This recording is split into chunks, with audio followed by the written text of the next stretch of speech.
As you think about your children and language arts and what you're going to teach them, one thing to keep in mind with Sonlight's program is that it's more than just a worksheet.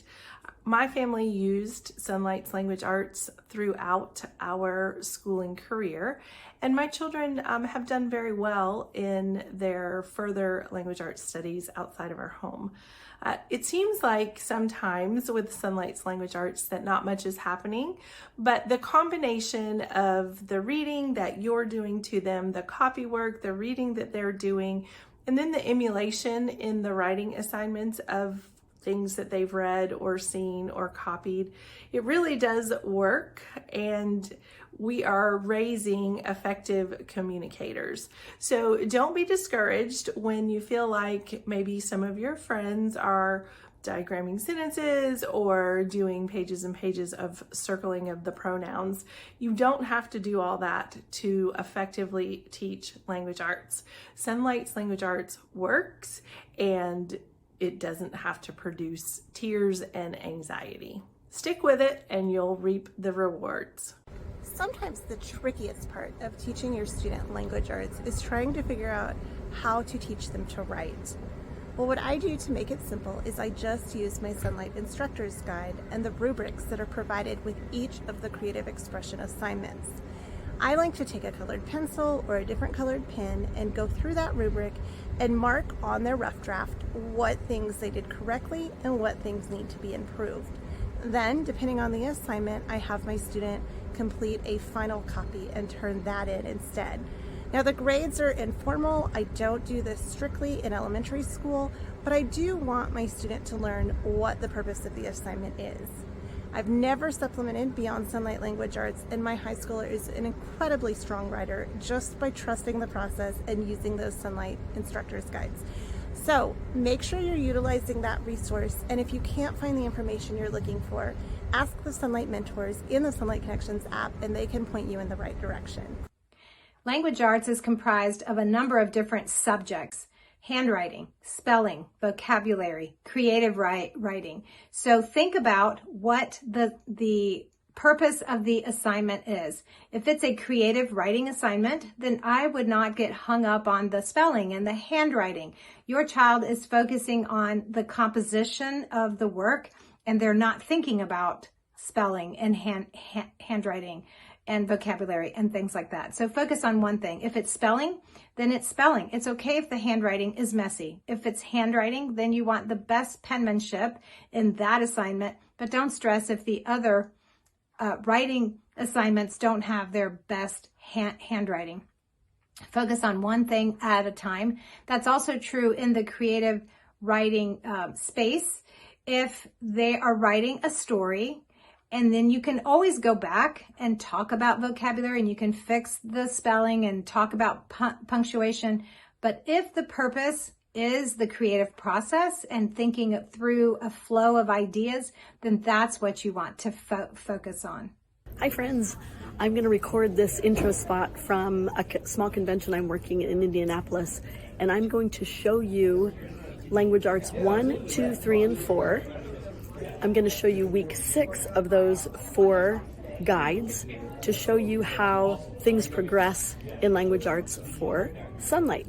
So give me a second and I'll show you. So here's Language Arts 1, week 6. We have copy work, working on something for grammar, this and this. And the pages look something like this.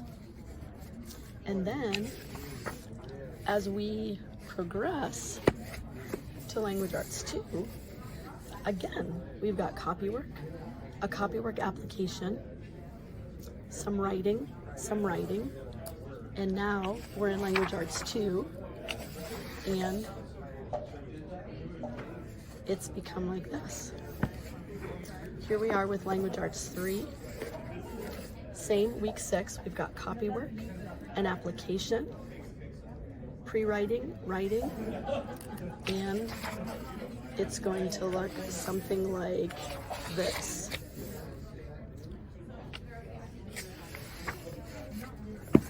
And then we work our way up to Language Arts 4, copy work, application, some prompts, and here.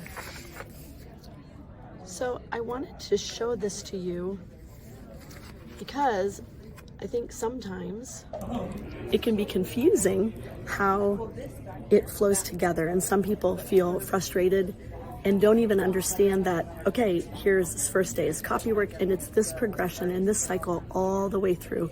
So every day, that first day is copy work, the second day. So hopefully that helps a little bit. Bye. My language arts advice is about spelling.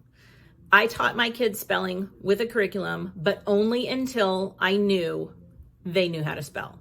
And once they know how to spell, I didn't feel like there was a whole lot of point in putting a lot of our time and energy into formal spelling.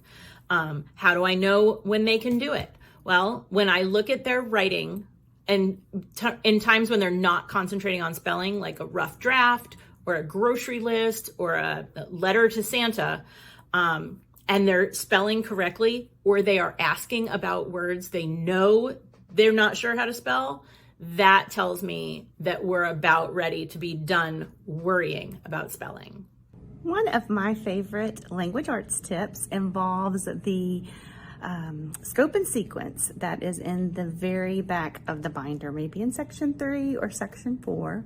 So if you haven't found it, check there and get that scope and sequence out and use it throughout the year as you go. It kept me on track as I was going. It helps me look ahead to see what was coming up for the week, so that if I could, involve, a game in as we were traveling or as we were going to practices and things like that during the week. So definitely take a look at that scope and sequence and use it to kind of help motivate you to see what you finished, what you have yet to go in language arts, and also just to help to see what you have for the week at a glance, just looking ahead. That always helped and motivated me. The best piece of advice I was given when it comes to teaching language arts when my children were younger was that their ability to write what they're thinking does not come right away. That takes a lot of time to develop, and it is totally okay to serve as their scribe and write down what they're thinking during those creative expression assignments. And that was just kind of mind-blowing for me to realize that, and things just went so much smoother after we started doing that. And then when they were a little older, around 3rd grade or so, and their ability to write down what they were thinking grew, and they were able to do that. And after that point, it just got easier and easier, and taking the time to do that extra step in their younger years was so beneficial, just to give them the confidence that they need and to make the creative writing process much less of a struggle, because you're meeting them where they are as far as their skills are developing.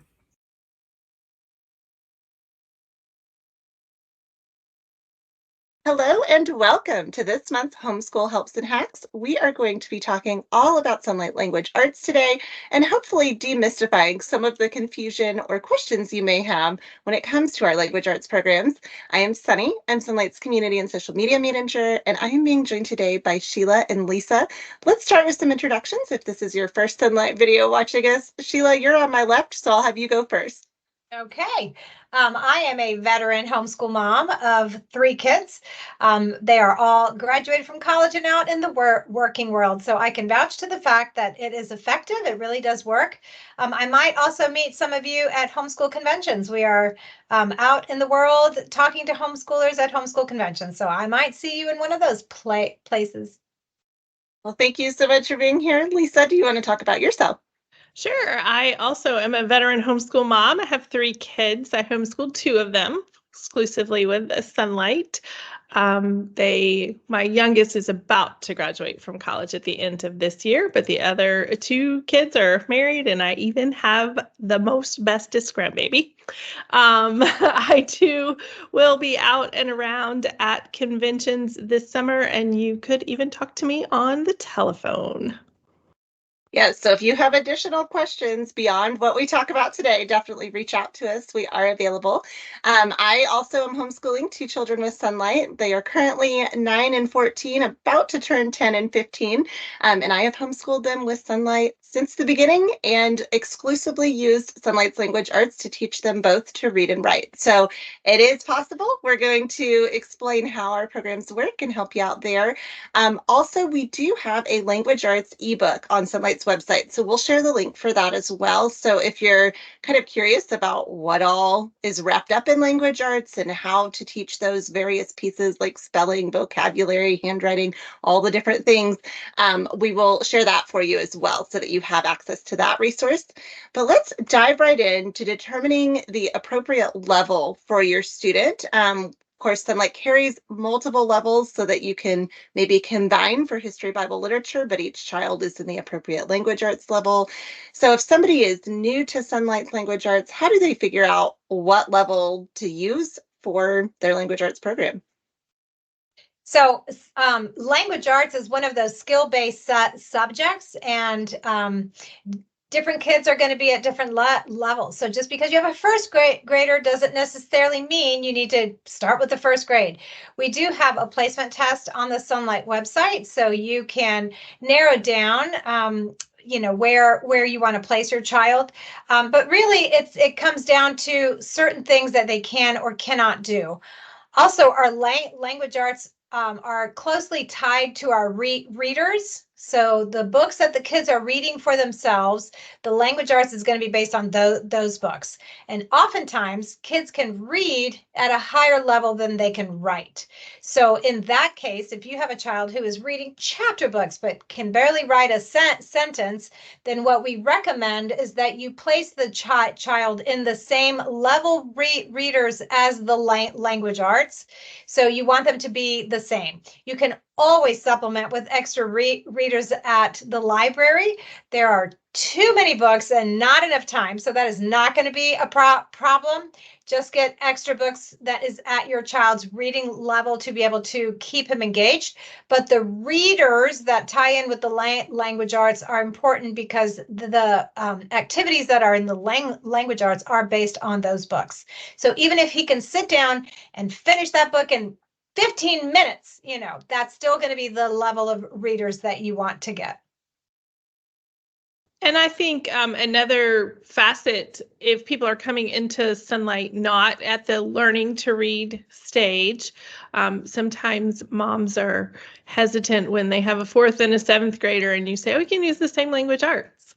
But because a noun is a noun, whether you're in 4th grade or 7th grade or anywhere in between, you really can. And that's what makes Sonlight so great, is that it is so flexible and so adaptable, and it challenges all kids where they are, because all we want to do is be better than we were, right? Language arts, the whole goal is to get an effective communicator out of it. And so as long as we're making progress towards that, you're in the right level. Absolutely. And I would encourage you, like we mentioned, to use those assessments to place your child. Don't worry about a number or a grade at all, because if you put them in a level that's too hard, it's going to be way more challenging than if you just put them where they're at. Like Lisa mentioned, any progress is good. So your goal here is to put them at the level they're at and then see progress throughout the year. So don't worry about if it says, 1st grade and your child's in 4th grade or, anything like that. We have those numbered levels early on, but then starting in Sonlight level D, that is where your readers are going to tie into the history if you're doing our history, Bible, literature programs.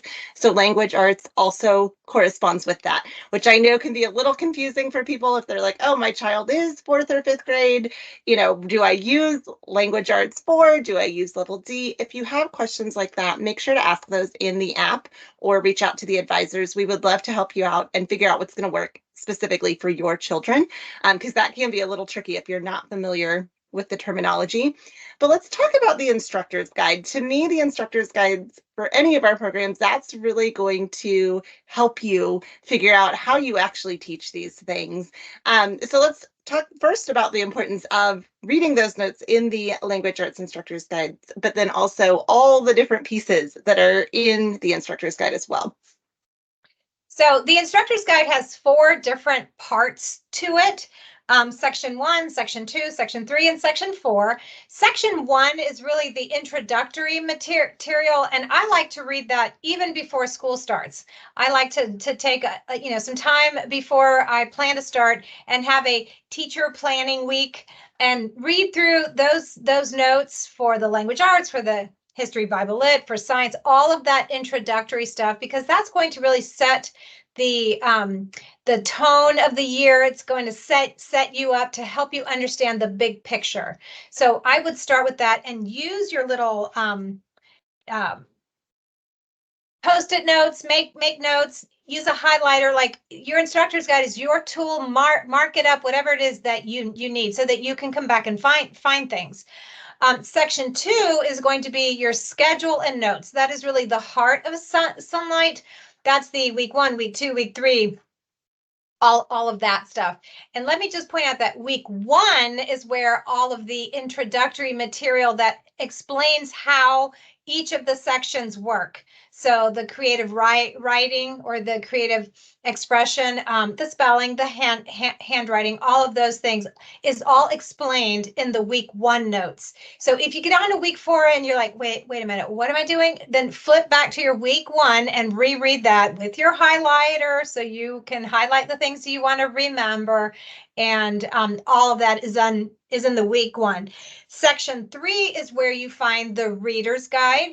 And if you're only doing Sonlight Language Arts and readers, then you're going to need that guide. But if you're also doing the HBL, a lot of times the reader's guide will be included in the HBL, because an HBL comes with a set of readers. So that's where you're past D. As long as you're past D. So if you're in K, A, B, C, that's not true. It always will be in the LA guide. Okay. Thank you for that. And that's where you'll find all the comprehension questions, those kinds of things for the readers. And then section 4, that's going to be all the extra stuff. That's going to be your skills and topics checklist. That's going to have your scope and sequence. That may have the grammar guide. If you don't remember what a participle is, you can look it up. So it's all the referencey kind of thing. So if you can't find something, it might not be in the section 2, it might be in section 3 or section 4. So familiarize yourself with the instructor's guide, because it is chock full of stuff. There are also some downloads in your My Downloads section of your account that talks about language arts, how to grade, how to teach writing, those kinds of things. So be sure that you go check out your download section for some additional references or resources for you. Yeah, I think Sonlight has really listened to their customer base for language arts. I know that the instructor guide is so much more now than it was when I was using Sonlight with my little people.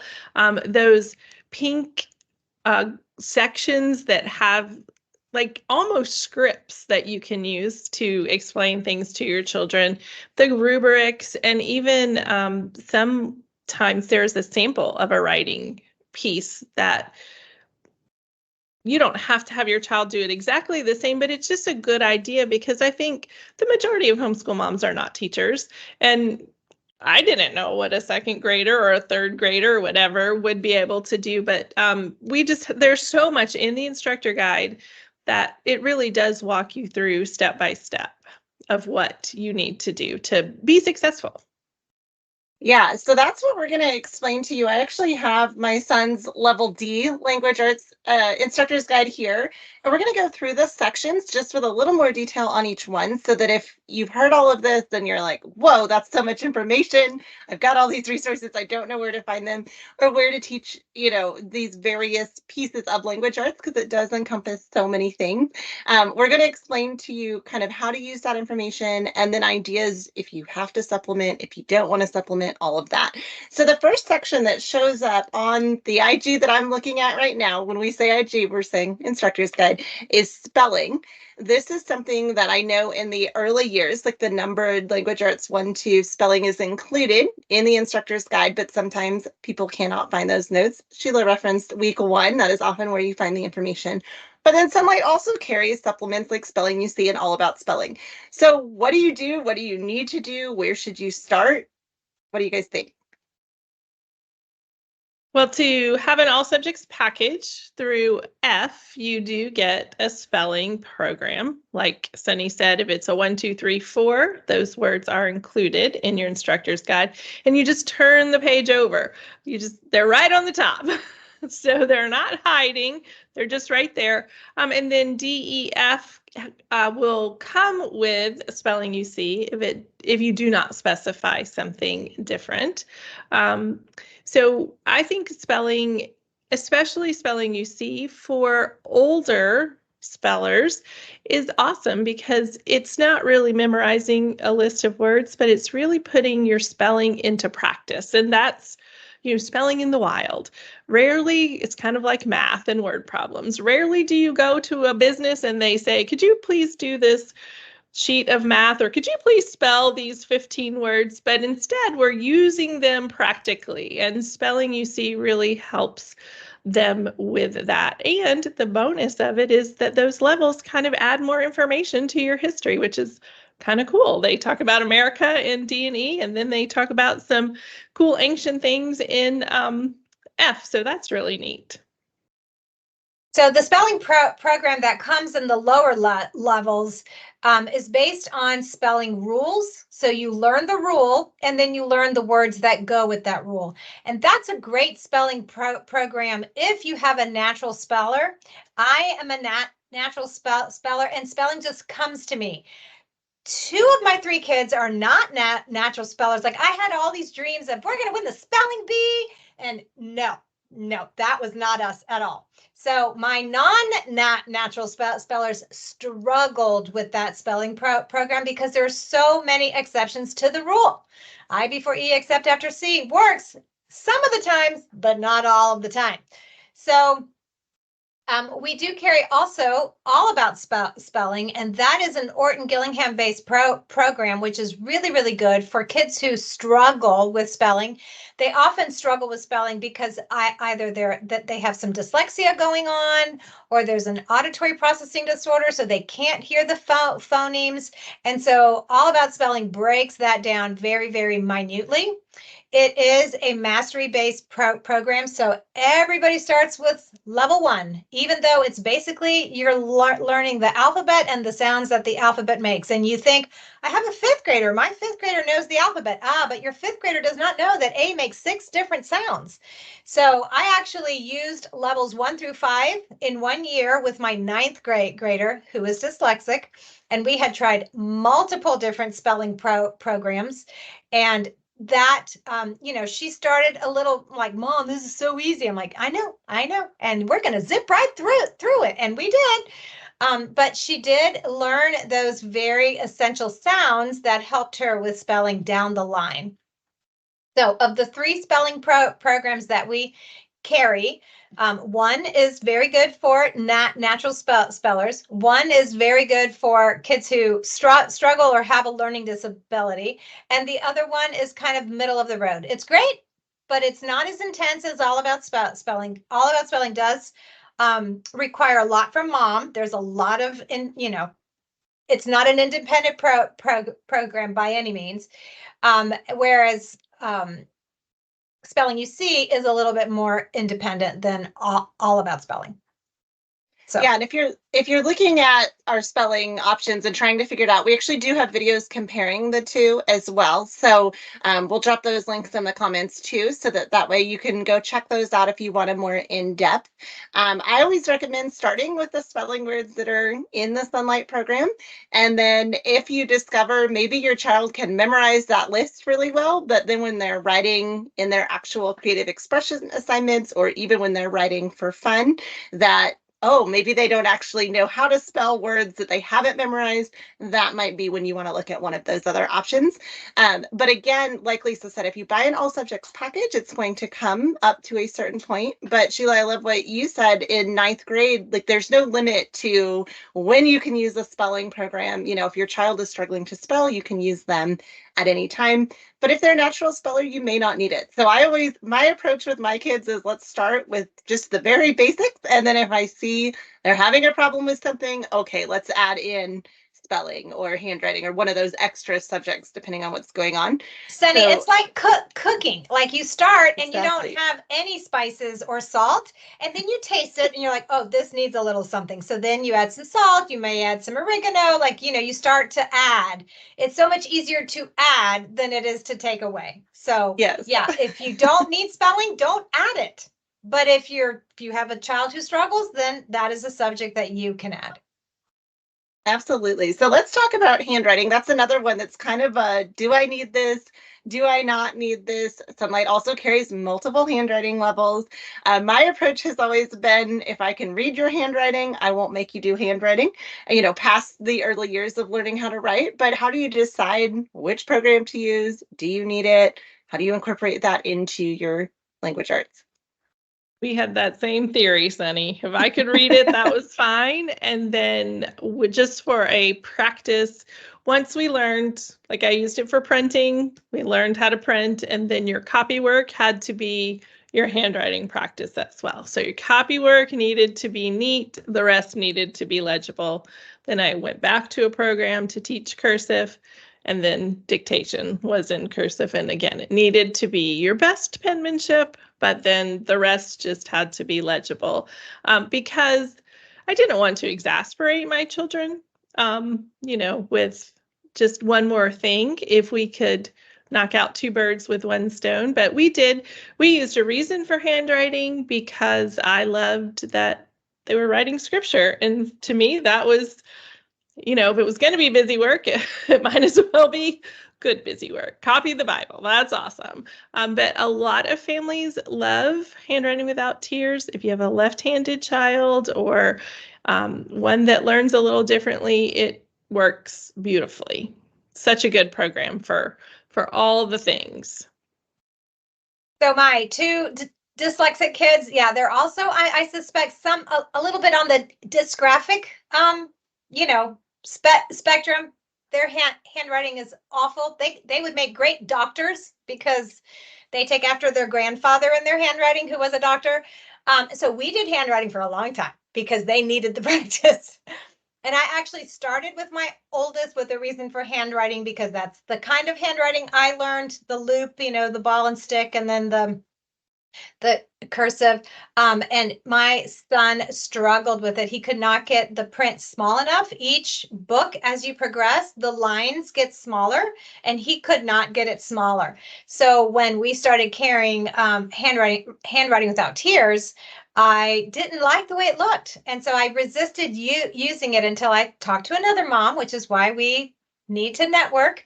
And she was like, just try it. And so I did. And it helped so much because there was not the slanting. It was not as loopy. And it really does help with reversals, which is something that we struggled with. Because it talks about the magic C, and you learn this, you know, it's muscle memory. So you learn all of the letters that have this motion first, and then you learn the other motions. So it really is a great program if you have a child who struggles. I had a neighbor who did not homeschool, and she had a child with all kinds of learning disabilities, and the occupational therapist at their school recommended handwriting without tears. So it is very well known, in all of the educational circles for that reason. So I would say choose one that looks good to you, and then if your child struggles, then you try something new. And I love that you are flexible and willing to do that, because I also chose the reason for handwriting because it looked like the cursive that I learned in school, right? Which I think is, I figured, well, I know how to teach it. I know what it looks like. It's traditional, right? And so that was why I chose it. Now, both of my kids did okay with it. My daughter is in high school and still writes in cursive all the time. My son prefers to write in print when it's not a school assignment.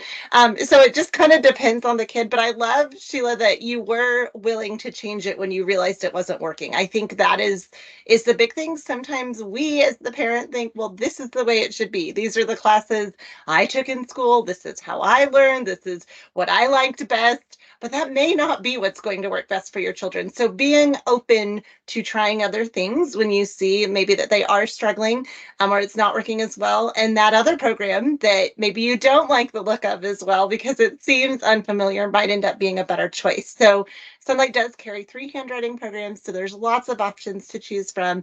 And if you have questions about those, again, ask those to us. What are the pros and cons of using, this program over this one, to help you to decide really what's going to work best for your child? And same thing with grammar and vocabulary. In the Level D instructor's guide that I have sitting next to me, those are both listed as optional. We have Wordly Wise for vocabulary, Grammar Ace for grammar. Depending on the level you're doing, you're going to see different options suggested. Do your students need to do those? Personally, I've never supplemented in grammar or vocabulary, but what do you ladies think about that? I also did not supplement in vocabulary. My kids read a gazillion books. They did not need a rote vocabulary. Those Wordly Wise books seem very schooly to me. I think they're great. And if you have a child that loves workbooks, it's awesome because they can learn from it. But my girl's vocabulary was just fine.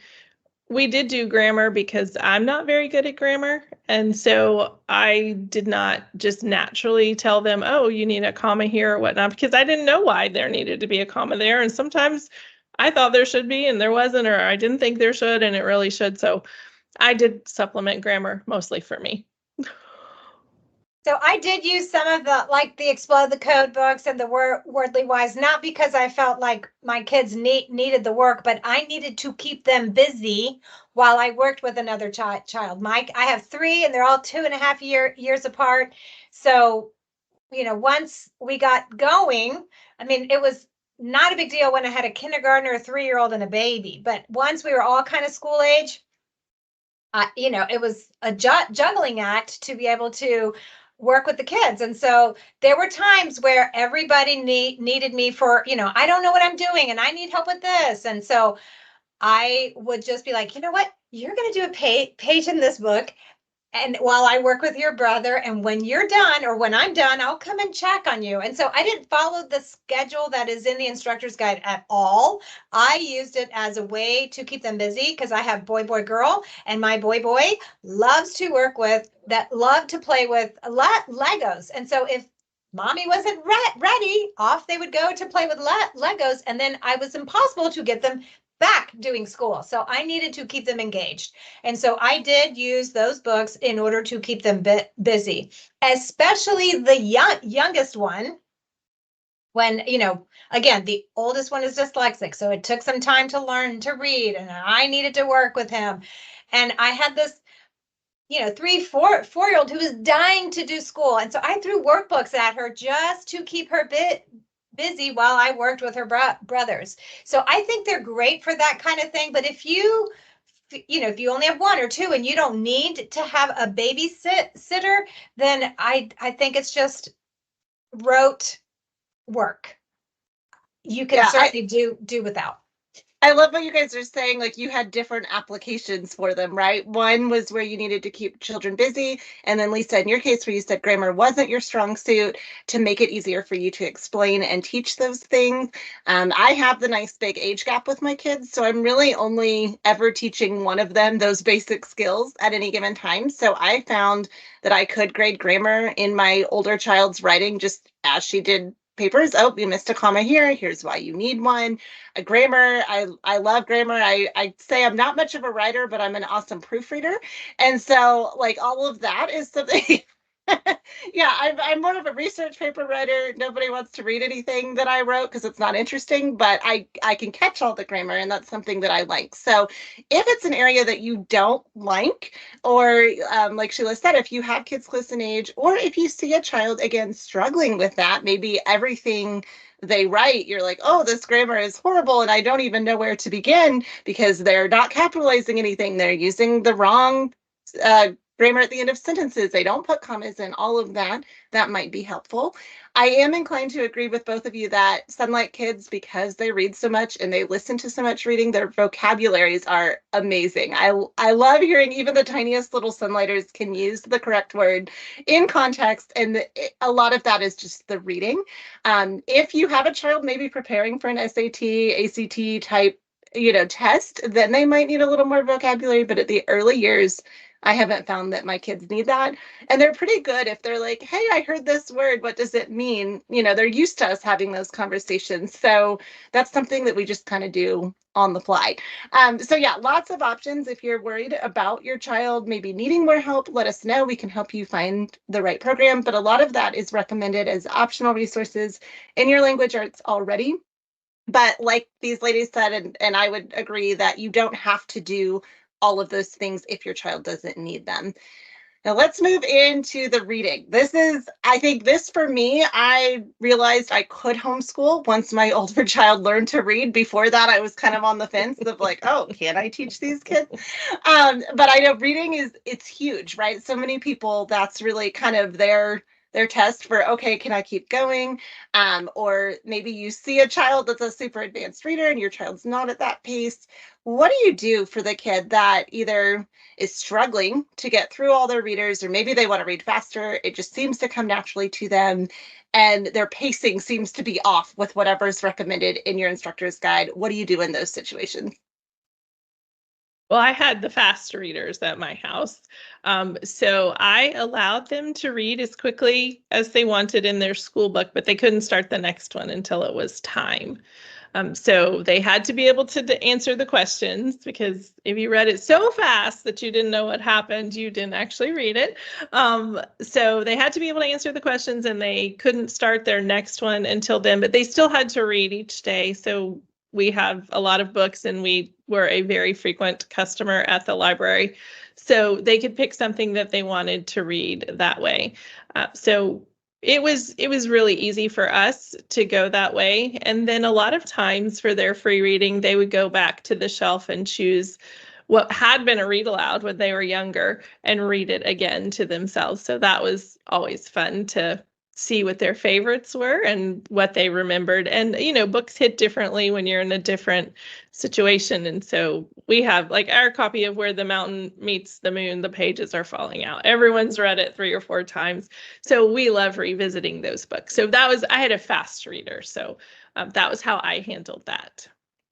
And I had the slow readers. So and back in the day when I first started homeschooling, we didn't have all of the levels that we have now. So we started with a very young kindergarten with what is now K, and then we didn't have what is now A. That was not there. So we moved from the now K to what is now B, and then C, and so we hit D in 3rd grade with a very young 3rd grader who was not reading well. And the books there, like the readers in week 1, I mean, you are hitting the road. And my son struggled. So I started by, I'll read a page and you read a page, and then I'll read a page and you read a page. And then it was, I'll read a paragraph and you read a paragraph. Like even a page was too much.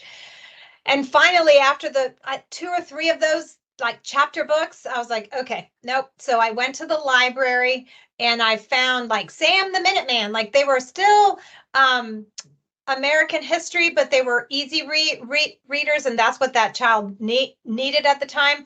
And I think it wasn't until like Sarah Plain and Tall, one of those skinny books that are further into the level, that I was like, okay, I think you can read this one. And he did, and like he was able to read from that point on. But we had to like slow down all of D. Like it took us, we did D and E over three years, because I needed him to be able to mature a little bit and age up a little bit and get stronger in his reading, because I didn't want to be doing this for the next 8 years. So so that's what we did, and that worked out well. He was able to then read from that point on. My daughter, who is also dyslexic, we slowed things. Like I learned my lesson then. Like, we're not going to start right away. We're going to take things slow.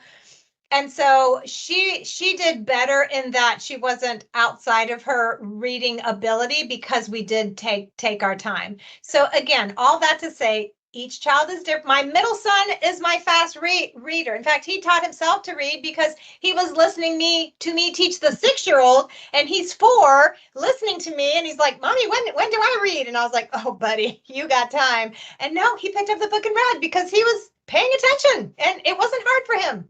So, each child is different, and you cannot compare your child to someone else's child. You can't compare your child to your own other child. Like, they're all going to be different, and growth happens in spurts. It's not a linear thing. You grow, and then you plateau, and then you grow. And so comparing is just going to frustrate you and your child both. So allowing your child to read at his level. If you need to go to the library to get additional books, you do that. If you need to slow things down, if you need to get easier books, you do what you need to do, and then they will at some point level out, and everything will be okay. Yeah, absolutely. And I have one of each also. I have one child that read at 4 and one that read at 8. So by the time that second child was finally reading, I was like, what is going on? Why is he not picking it up like his sister did? Now, we discovered in his case, he had some vision issues where his eyes were not focusing on the page. So, if you do have a child like that, that's maybe taking a little longer, it's fine to dive in and see like what's going on. But I did discover when I got into the app and into the Sonlight Connections group that that's still a very normal range for kids to learn how to read. And so, yeah, just because one child learns really fast, that doesn't mean the other one will. So just be aware of that and don't compare them. I also made the same mistake, like Sheila mentioned, of getting a child to D too fast, because again, I was kind of doing what we had done before. I think sometimes if you've already done some levels and you know how it worked for one child, you're like, cool, we'll just keep going with the same thing. I have since realized that's not going to work for both of my kids. They learn differently. Their strengths are in totally different academic subjects. And, I've got one sciencey, mathy child and then one that loves to read and write. And so trying to teach them the same way just does not work. So I also am slowing down D. We are wrapping up D right now, which we started last year because I had that child that just could not keep up with the readers this time around. The rest of it, he listens well. He can keep up with anything I read to him. But the actual physical active reading was much more challenging for him than for my daughter, who probably in 2nd grade would have read the books if I would have let her. So yeah, if you've got a kind of a vast range there, just be aware of that and know that you can slow down, you can speed up. I also love the suggestion to go to the library for a kid who is advanced. You don't necessarily want to push them ahead in their programs because Sonlight's books do get more challenging topically, not just the actual reading as they get older. So if you have an advanced reader, kind of avoid that temptation of being like, oh, this child can move ahead to this level, because emotionally it might not be the right level for them. Keep taking them to the library to check out additional books. And we found audiobooks are great in the car as well. Both of my kids love those. So look at other options like that if you do have that advanced reader. Now let's talk about the writing. This is oftentimes the one that is the most intimidating to people. And it can be confusing if you are new to Sonlight and you're looking at your instructor's guide and you just see creative expression that encompasses maybe copy work or dictation, mechanics practice, the actual creative writing. How do you use that? How do you explain it to your child? How do you actually teach them how to write? So I love that there is a format to the writing. It's the same format every week, and you're going to repeat that. You're going to follow that pattern. So on day 1, it is always either a copy work or a dictation. So when they're younger, they're going to just straight copy it off the piece of paper, the worksheet. And when they get older, you'll transition to dictating it to them. So you're going to read it out loud and they will write it down. And in that introductory part of the instructor's guide and in week 1, it goes into depth about what it is, why we do it, how we do it, and all that. So I'm not going to recreate that here. It is based on Dr. Ruth Beechick's book, The 3 R's. And so you can also, if you want to understand the methodology a bit more, you can read those. They're excellent and they're short, quick reads. So you can do that. So on day 1, you'll do the copywork / dictation. On day 2, you'll do the mechanics practice. And the mechanics practice is just another way to say grammar. So it will look at the writing piece that they did on day 1. And they'll say, oh, what can we talk about in here? Oh, I see a lot of descriptive words. So let's talk about adjectives and what they are. And you're going to use your 5 senses. And so now you get to practice adding some adjectives to these things. Or there may be some onomatopoeia. And so, oh, that's a fun word to say, onomatopoeia. And so, you're going to have a writing assignment that is going to, not even a writing assignment, just some exercises that will cover that thing. Similes, metaphors, all of those things is coming from the writing that they do, the copywork that they do on day 1. So day 1 is copywork, day 2 is mechanics practice, day 3 is usually a pre-writing activity. So this may be a mind map, this may be an outline, this may be an interview, this may be just brainstorming. You're going to write down a bunch of things. And then on day 4, you're going to use that pre-writing activity to now write the assignment. And Sonlight really does a great job of multiple kinds of writing. It's not just essay writing or just narrative writing. It's all kinds. So poetry and journal entries and newspaper articles and descriptive, papers, comparison, all kinds. And so every week there is a writing assignment. If you're following the 4-day schedule, it'll stop there. If you follow the 5-day, there's an optional 5th day copywork or dictation. I like to occasionally, I don't do this with every paper that my kids write, but probably at least once a quarter, have them do a polished paper. That is where you look at it, grade it, correct it, and then have them rewrite it based on your corrections. If you read that download, that thing that you can find in your My Downloads section, it does talk about correcting the paper alongside your child. Don't just, I'm the teacher, I'm going to mark this up with my red pen, and then I'm going to hand it back to my student, and all they see is the red stuff. As opposed to you're sitting next to them. Like, personally, I would pre-read it so I knew what I was getting myself into, and then sit with the child. And as you're going along, oh, look, here, let's put a comma here, and you can talk about the why behind it.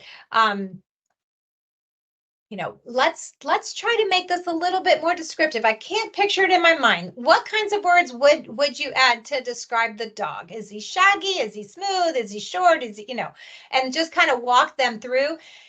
There is parent involvement in this. You're not a hands-off. This is not a hands-off program. It's a very natural way to learn to write, but it is an effective way to learn to write. You're not just going to do worksheet after worksheet after worksheet. That's not how we learn to write. We learn to write copying good writing, being exposed to good writing, and mimicking that in our writing. So yeah, that's kind of the format for the week. And if you're having a bad week and you need to skip a writing assignment, it's okay, because you'll have 35 other writing assignments. It's not the end of the world if you decide the baby has diarrhea and it's storming outside, and the basement flooded and whatever. You're like, you know what? We're not doing writing this week. And it may be that it's a really good assignment, so you may want to skip a future writing assignment because you really want them to learn how to write a descriptive essay. You don't care so much about the journal entry or whatever, but that's the beauty of you being the teacher and the main person that gets to make the decisions on what they learn. And if it's above their level, you're like, yeah, my kid's never going to be able to do that. It's okay, because you know what? We'll cycle back around the next year. You will get to write about that thing again. It's not a one and done. It is a spiral approach. You will get to practice descriptive paragraphs every year. And if you don't master it this year, it's growth. You're not graduating them in second grade. They will learn it again next year. I often found when my kids had a block that because we are in the copy mimic kind of way, I would say, okay, well, here's what I would write. And I would do a similar assignment, and I would show them, and I would speak out loud my thought process. And then they literally did copy and change words. You know, if I was writing about an elephant, they could write about a tiger, but they were still learning the writing process. And that's, again, it's progress. And next time they didn't need as much help. So it really, I always tell customers, you need to trust the process. It looks like we're not doing much, but there's maybe not much progress from here to here, but from here to there is a huge amount of progress, and you just have to not stress out. I think we tend, especially as homeschool moms, we feel like, well, our kids aren't doing what the public school kids are doing. And really what the public school kids are doing is there's some random standard, and some kids are meeting the standard. But in a classroom full of 35 first graders, not every first grader in that classroom is writing a paragraph. Some of them are not writing words. Some might be writing a 3-paragraph essay, but it's a random standard by a random person for random children. And your children are not random, and you are not a stranger. So if your child is making progress, your child is doing it right. Mm-hmm.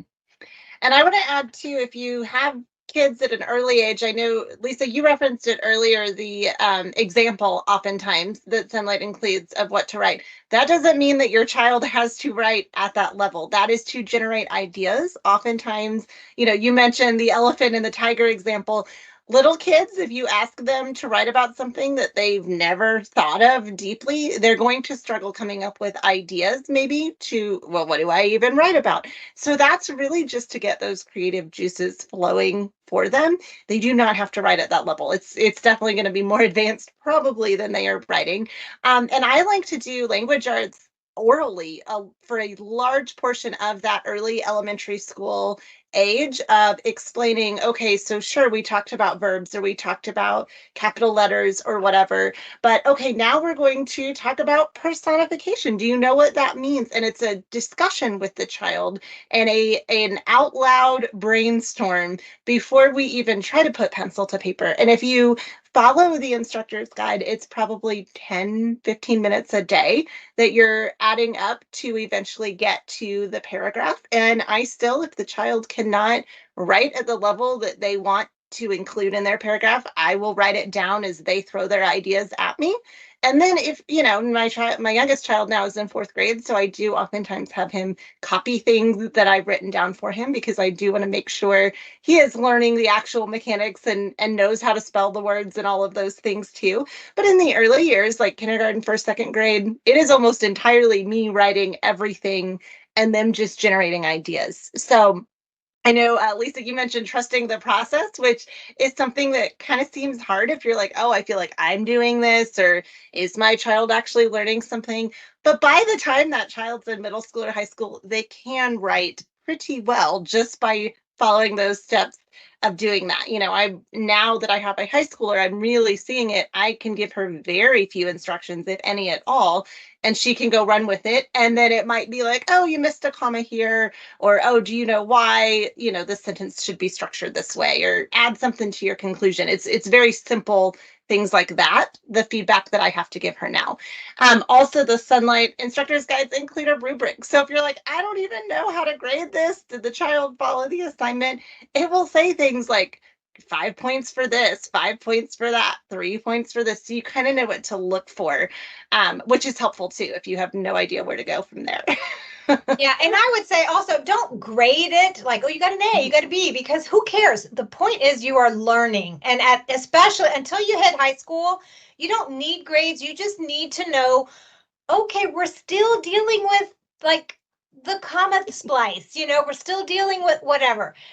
So we need to work on this a little bit more. Another thing I wanted to mention that I forgot to mention is that if you have a child who does not like to write, like the handwriting part, and struggles with that, like I've already mentioned with my two kids, I taught my kids to type early. So that first child, I taught him to type in 3rd grade, and I was getting minimal words, the minimum amount to make a sentence. The dog barked. Done. We're done.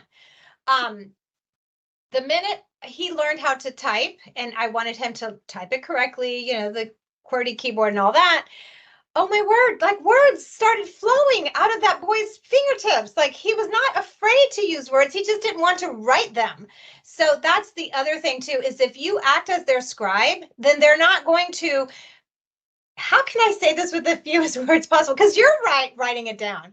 And as they get older, if you teach them to type, then they can write it down through the computer. And yes, there's spell check and all those things.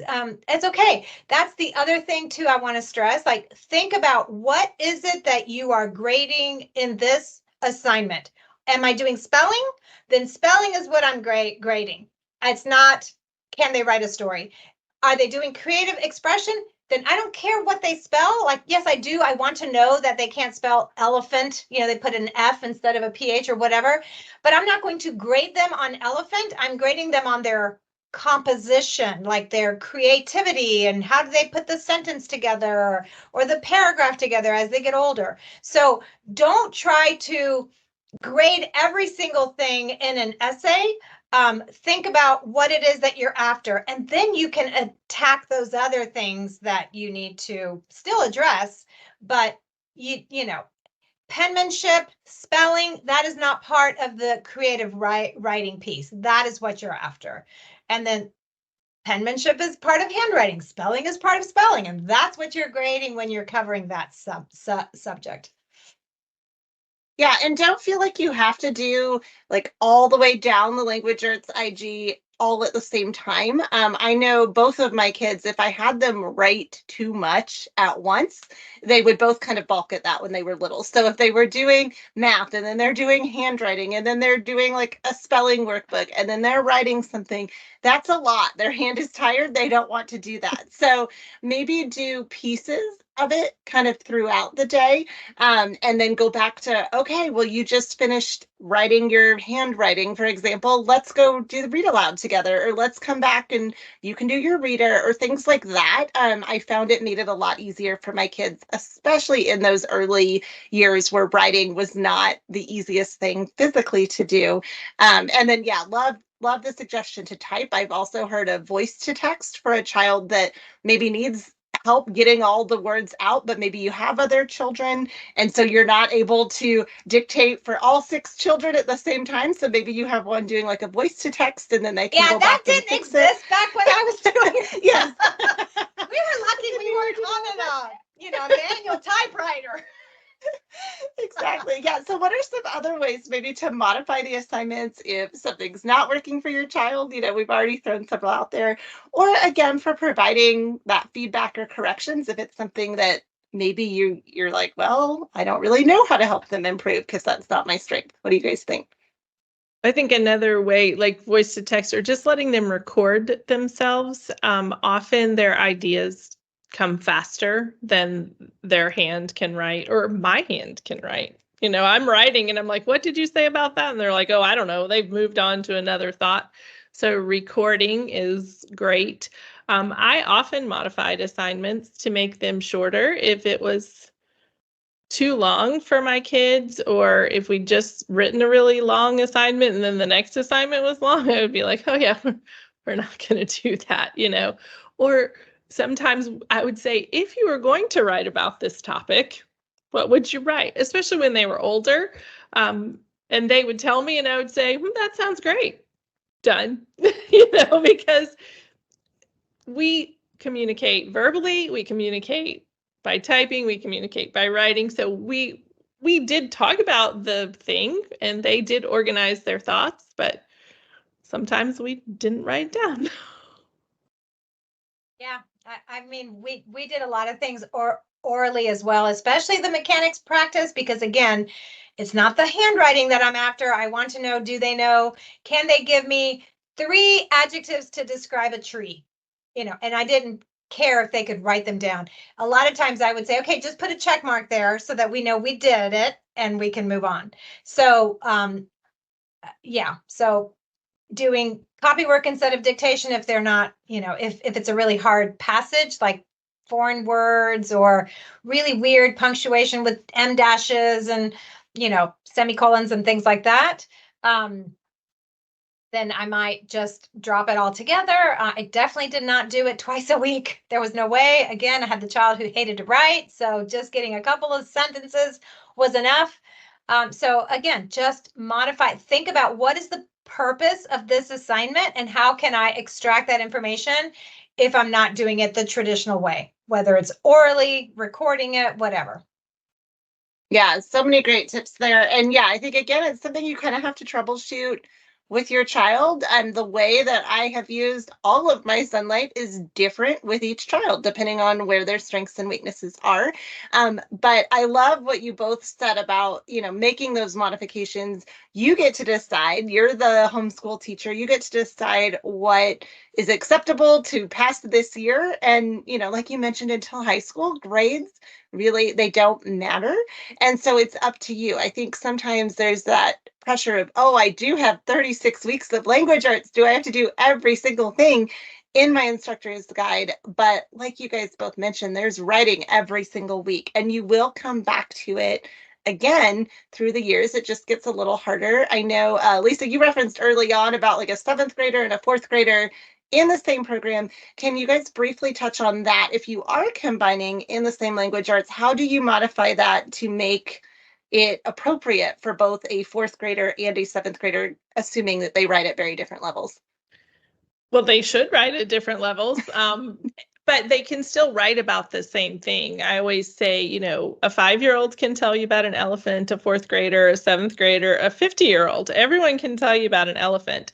It just depends on their level. So the writing prompt that comes in language arts is fine for a 4th grader and a 7th grader. They have taken in the historical information or the grammar or whatever is being taught. So I think the struggle there is comparison between your children. But you just would not expect your 4th grader to write at the level of a 7th grader. Sometimes I would shorten it because I did combine my children for the majority of our homeschool career. If it's a 5-paragraph essay, my older one, yes, 5, younger one, maybe only 3, or a 5-sentence paragraph, if that was what that child was capable of. But the point is that everyone should do their best. And so if your best is this, then that's awesome. If that's not your best, we have a different issue, and it's not the language arts. Yes, and you will learn that pretty quickly too. That's a great point. I can always tell if my kids are slacking off based on what their normal work is. Also, both of my kids had a tendency to act out or start throwing a fit if something was very challenging. I saw that with both of them when they were learning to read, learning to write, learning to do math, any of those learning to skills. If it got hard, they would both start throwing a fit, crying, one of those things. So just pay attention to the cues you're getting from the child to see like, oh, maybe this is a little too hard. Maybe I'm pushing too hard, or, oh, no, they're just being lazy. Let's talk about that issue and have them fix it. But yeah, I agree. I think that Sonlight's language arts, it works for anybody. You just have to modify it so that it does work for every child that you have. And you may not be able to use it exactly as written, but if you read those notes behind the schedule page, I think more importantly in language arts than in any other subject, it makes it so much easier to teach. We have great notes in HBL, in science as well, but sometimes you can get by just looking at the schedule and reading the pages. But for language arts, really having those notes in your instructor's guide, it will explain to you how to teach things, how to evaluate things. But what about the parent that just doesn't want to? What are some additional options for them? Maybe they have an older child and they're dealing with high school writing. They want to make sure they're prepared for whatever is coming next, college or career. Or maybe they just really don't like language arts. What are some options to maybe supplement or help them out with some of that? This is where we get to talk about the new stuff. Yes. I was going to share my story. So I confess that I'm an English major. I love grammar. I love all that stuff. And I struggled teaching writing to my kids because they struggled. And so I would put it off to the end of the day and nope, dad's home. Oh, well, we didn't get to it. And so we actually joined that's when I was like, okay, mom needs some accountability. So that's when I first joined an academic co-op because they offered a writing class and we needed the accountability of, oh, this has to be done for class, and there's someone else that's going to be looking at it. So, it matters to me, it matters to my kids. So joining a co-op that has a writing class, if you really struggle with writing, whether you yourself don't know, you're a sciencey math person and you just don't care about that stuff, like I don't care about math, then you can outsource that to someone who loves it and they are excited to teach your kids writing. So you could join a co-op class. You could hire a tutor. I tutored a kid in high school who was not a homeschooled child. He went to a very academic school here, but he was not of this country, and so he could use some help in with the language stuff, and so they hired me to help him with his schoolwork. And so you could hire someone like that, or you could participate in the LAMP program, which is brand new to Sonlight, and I'll let Lisa talk about that. Well, I would say, based on what Sheila was saying, Sheila and I are friends in IRL, and she's a reading person and I'm the math person. So get you a friend like that, because we often trade it off. I would be like, I don't know about this paper, and she'd say, well, can you grade this algebra test? So we did. That is a good friendship to have. But if you don't have a friend like Sheila, we do have, starting in August, our new LAMP, Language Arts Mentor program. So if you are a mom of a high schooler, so this is only available for 100, 200, 300, and 400, we have procured a mentor to help your child with writing, who will give them real-time feedback on their writing and grade those things.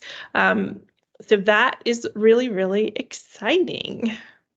Yes, I like to call that the ministry of the outsider, especially when you have a teenager where all of a sudden you know nothing, and you may tell them you need to fix this paper. Wow, mom, and so you just have someone else tell them that they need to fix this part of their paper, and then they're like, oh, okay. So sometimes, the best thing to maintain your relationship with your child is to get them someone else to tell them what is wrong with their paper. And so that's what Mr. Myers will do for your child. Exactly. And I'm going to put it in another plug for LAMP. My daughter's actually beta testing it right now, so we're getting to see what it's like. And like I mentioned, I actually did not mind grading her papers, but we love it because, one, I don't have to grade her papers now. He does. And so I can just plug that grade into my online grade book that I'm keeping for her transcript. But then also, like what Sheila said, I mean, her standard of writing, I think, is a little higher because she's turning it into someone else.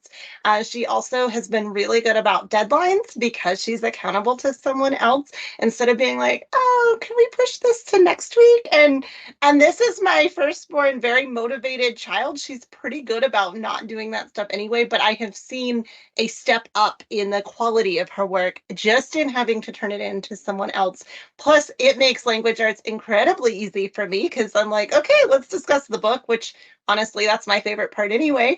And then she gets to write the papers and gets them graded by someone else. And I think because she's been homeschooled forever, this is preparing her better for college classes and things down the line than if it was me all along. So if you're kind of on the fence for that. I mean, we've only been doing it a few weeks, but I'm already loving it. She's loving it. I would highly recommend it, even if you think you enjoy grading language arts assignments. But Who if you thinks don't, they enjoy grading right? language arts assignments?